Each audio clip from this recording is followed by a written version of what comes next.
सुप्रभात बच्चों, आज हिंदी में पढ़ेंगे पाठ 13 कृष्ण लीला का एक्सरसाइज अभ्यास कार्य।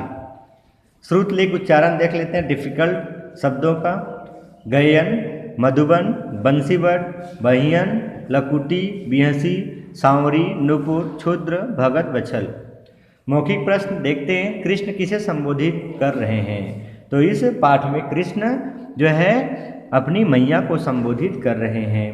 कृष्ण किस बात की सफाई दे रहे हैं? कृष्ण माखन ना खाने की सफाई दे रहे हैं। सुबह सुबह कृष्ण कहाँ गए थे? तो गायों को चराने वन में गए थे। मीरा ने कृष्ण के किस रूप का वर्णन किया है? तो भक्त वात्सल्य रूप का वर्णन किया है। कृष्ण किसके पुत्र हैं? तो नंद के पुत्र हैं। मीरा ने कृष्ण को क्या बताया? तो मीरा ने कृष्ण को संतों को सुख देने वाले तथा भक्तों से प्रेम करने वाला बताया है। निम्नलिखित अर्थ वाली पंक्तियां पाठ से देखकर लिखिए। मैं सुबह सुबह गाय चराने वृंदावन चला गया था तो भोर भये। तो यहाँ पर जो इसका पद दिया हुआ है तो किसको लिखेंगे?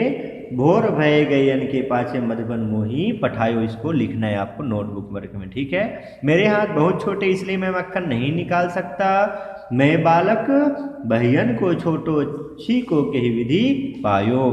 नंदलाल की कमर में बंधी घंटियों से मीठी ध्वनि निकल रही है। तो क्या बोलेंगे यहाँ पर?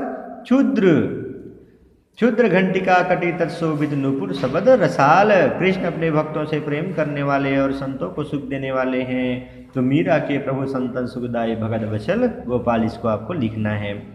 पंक्तियां पूरी कीजिए। तो ये तो आप लोग बुक से देख के आप लोग को करना है। जैसे देश ग्वाल बाल सब बैर पड़े हैं, बरबस मुख लपटायो, जी तेरे कछु भेद उपजी हैं, जानी पर आयो जायो। यह ले अपनी लकुटी कमरिया बहुत ही नाच नचायो। मोहनी मूरत सांवरी सूरत नैना बने विशाल, अधर सुधा रस मुरली राजते उर वैजंती माल।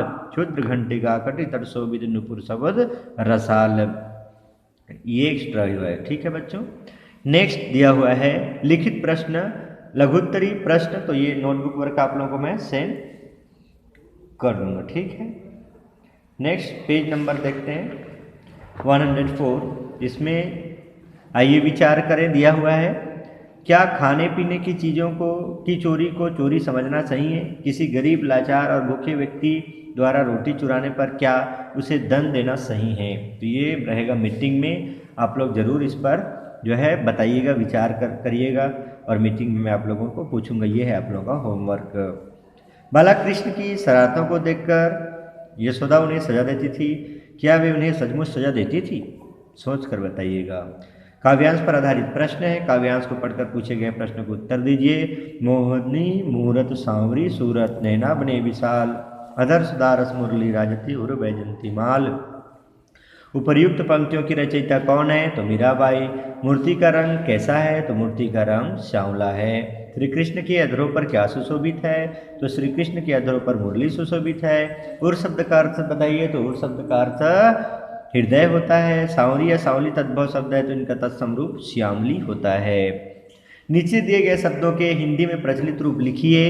तो मोरी का क्या हो जाएगा? मेरी, माखन मक्खन, पाछे पीछे, के ही, किस, कछु कुछ, बसो बसो का क्या हो जाएगा? बसो।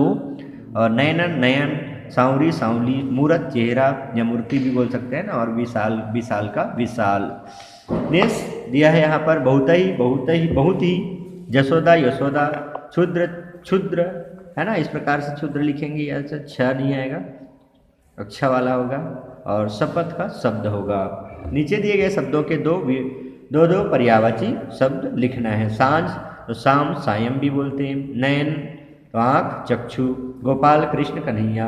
बालक तो लड़का, शावक। और अधर तो अधर को क्या बोल देते हैं?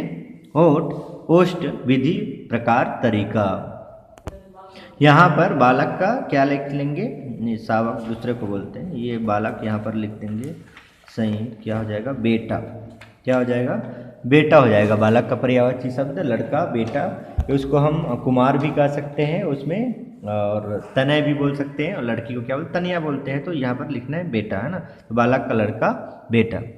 नेक्स्ट है, नीचे दिए गए शब्दों को उनके अर्थ से मिलाइए। मैया, माँ, गयन गाय, मधुबन वृंदावन, पठायो भेजा। केही किस और लकुटी डंडा। मोहनी का अर्थ सुंदर, विशाल विशाल, सुधारस अमृत रस, उर हृदय, क्षुद्र क्षुद्र छोटी और कटी मीन्स कमर। क्रियाकलाप देख लेते हैं क्या दिया है बातों बातों में। सूर्य के कृष्ण और मीरा के कृष्ण, दोनों में क्या अंतर है, कक्षा में अपने साथियों के साथ चर्चा करके।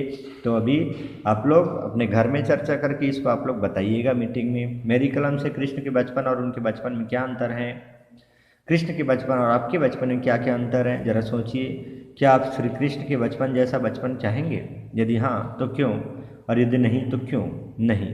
इसका भी उत्तर ये क्रियाकलाप आपका होमवर्क है। और जो आइए विचार करे वाला, तो उसमें विचार करके आप लोग बताइएगा। परियोजना कार्य दिया हुआ है, बाल मनोविज्ञान का जैसा वर्णन सूरदास ने किया है वैसे किसी अन्य ने नहीं। सूरदास द्वारा रचित कृष्ण की बाल लीलाओं से संबंधित कुछ अन्य पदों का संकलन करिए। चित्तौड़ के किले में स्थित मीरा मंदिर के बारे में जानकारी प्राप्त कर उनके बारे में बताइए। भक्ति काल के कृष्ण भक्ति शाखा के अन्य संत कवियों के बारे में भी जानकारी प्राप्त कीजिए। ये तो रहा आप लोगों का परियोजना कार्य। ओके बच्चों, तो इस प्रकार से ये चैप्टर एक्सरसाइज आप लोगों का कंप्लीट होता है। इसमें किसी प्रकार से किसी को डाउट होता है तो मीटिंग में कंसल्ट करिएगा। ओके।